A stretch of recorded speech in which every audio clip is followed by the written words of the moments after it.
কাচ্চি একটি জনপ্রিয় খাবার, আর এই কাচ্চি খাওয়ার জন্য আমরা দেশের বিভিন্ন রেস্টুরেন্টে ছুটে যাই। আজকে ঢাকা বিরিয়ানি হাউসে আছি। একদম আমি আসার পরে দেখলাম যে নতুন পুরো এক ডেক বিরিয়ানি তারা, যে বাবুর্চি তারা নিয়ে এসেছে।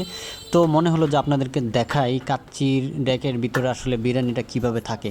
উপরে দেখছেন যে রাইসগুলি বাসমতি রাইস। তো এই রাইসগুলির নিচে হচ্ছে থাকে আপনার আলু এবং মাংসগুলি, যে খাসির মাংসগুলি একদম সবার নিচেই কিন্তু দেওয়া হয় মাংসগুলি। তো এটা খুব সুন্দর করে আস্তে আস্তে করে কেটে তারপরে আপনার এই নিচ থেকে এই মাংস এবং আলুগুলি তারা বের করে তারপরে আপনার মিক্স করে দেয়। তো ঢাকা বিরিয়ানি হাউস সম্পর্কে বলছিলাম। এবার যদি বলি, আমার কাছে আসলে গরম কাচ্চি খুবই ভালো লাগে। তাও দেখছেন একদম ধোয়া উঠতেছে। ঢাকা বিরিয়ানি হাউসটা হচ্ছে কুমিল্লার চান্দিনা, একদম আল আমিন ইসলামিয়া কামিল মাদ্রাসা যে গেট আছে, গেটের বিপরীত পাশে।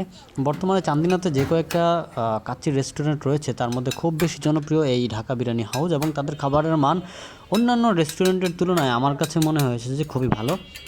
আপনারা যারা বিশেষ করে কাচ্চি পছন্দ করেন তাদের কাছে হয়তোবা আপনারাও ট্রাই করে দেখতে পারেন। এবং আমি যেটা বললাম সেটা আমার কাছে এই যে প্লেটারটা আমরা দেখলাম, তারা বাসমতি চাল এবং যে মাটন কাচ্চি যেটাকে বলা হয়, তো সেটা তারা এক প্লেট 200 টাকা করে বেচে। এছাড়াও তাদের কাছে মোরগ পোলাও, তারপর হচ্ছে গরুর তেহারি, এই জিনিসগুলো কিন্তু আছে। আপনারা চাইলে বিভিন্ন পার্সেলও কিন্তু নিতে পারবেন এখান থেকে।